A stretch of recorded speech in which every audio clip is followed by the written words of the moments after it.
Here is Colonel Doug McGregor, a former senior advisor to the Secretary of Defense. Thank you for joining us. Why do you think Putin is doing this? What is his end game?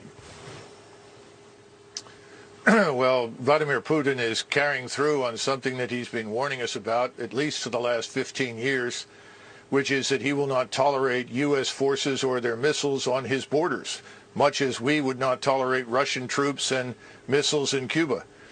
And we ignored him, and he finally acted. He was not going to allow Ukraine under any circumstances to join NATO.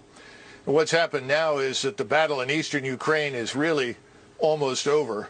All the Ukrainian troops there have been largely surrounded and cut off. You have a concentration down in the southeast of 30 to 40,000 of them.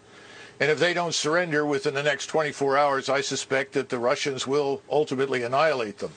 That's why Zelensky is meeting with Putin's representatives right now. The game is over. And he's going to have to negotiate the best deal he can get. And we've already told him, the President of the United States has, that if he opts for neutrality for Ukraine, we'll back him. And I think that Vladimir Putin will do that for Western Ukraine. That is the Ukraine beyond the Dnieper River.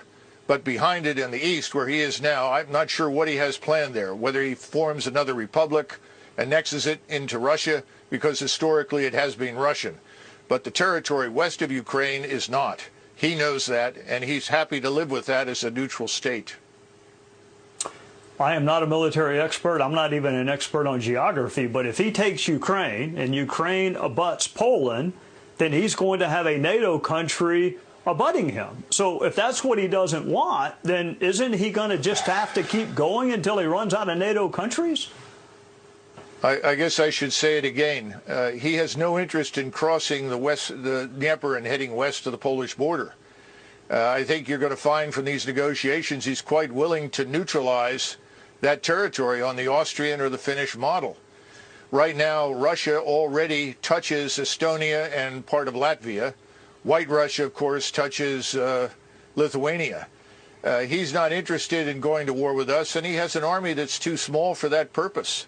And he knows it. His economy is smaller than that of South Korea's. So this is not something that he's looking for. We are imputing to him things that he does not want to do in our usual effort to demonize him and his country. We need to remember that Ukraine is fourth from the bottom of 158 countries in the world as corrupt. Russia is perhaps 3 or 4 places above them. This is not the liberal democracy, the shining example that everyone says it is. Far from it. Mr. Zelensky has jailed journalists and his political opposition.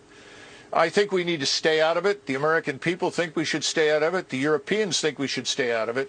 And we should stop shipping weapons and encouraging Ukrainians to die in what is a hopeless endeavor.